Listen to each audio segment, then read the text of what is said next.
Mapagpalang araw po mga kababayan. Alam niyo po ba sa mga kababayan nating OFW, no? Dito po yan sa Hong Kong, na kung saan po may kababayan po tayong nasawi diyan po sa Taipo, no? Sa sunog po.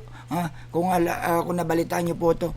Alam niyo po ba, ito pong OWA ay agarang umaksyon at kasama po ang DMW, kasama si Secretary Hans Leo Kakdak. Nagtungo po sila sa pamilya ng naulila at ito po kanila pong kinonfort at ito binigyan ho ng tulong, paunang tulong ng ating pamahalaan itong pamilya na to, na kung saan talagang natuwa itong pamilya naman at nakikita nyo naman po sa mga photo na ipagdadalamhati nila at pinangako po ng pamahalaan na agarang mapabilis ang pagpapauwi sa labi po nitong kanilang mahal sa buhay. At hindi lang po yun, ito ang napakaganda sa ginawa po nila dahil nga po may mga programa po ang OWA, may programa po kasi sila sa ELAP, no? Ito yung Education and Livelihood Assistance Program.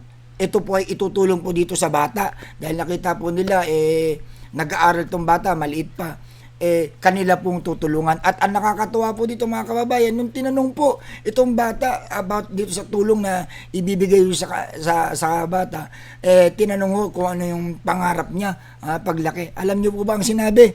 Pangarap niya maging bumbero para wala na rin nasusunugan. Grabe, nakakataba ng puso, no? So yun lang po mga kababayan, yung update ko sa inyo na talagang kumpleto po ang tulong na ibibigay ng pamahalaan natin. Sa tulong po yan ng DMW Secretary Hans Leo Kakdak at ang ating masipag na si Attorney PY Kaunan ng OWA. Kaya salamat po sa ating gobyerno at salamat po sa ating presidente sa kanyang mga direktiba. At sa mga makakanood po ng video na to, please share this video guys, para malaman po ng mga kababayan natin yung mga iba't ibang tulong na ibinibigay po ng gobyerno natin, ng pamahalaan ng OWA at ng DMW, na ito dapat ho nila malaman, lalo na po yung mga e-cards nila, no? Alam niyo po yung e-cards ninyo, i-update niyo po yan kung kayo po isang OFW, i-update niyo po yan at marami pong benepisyong hatid ang may bibigay sa inyo. Marami po kayong makukuhang diskwento dito sa programa ng OWA. So yun lang po, maraming salamat po. God bless po sa ating mga kababayang OFW. Salute po kami sa inyong lahat. Maraming salamat po.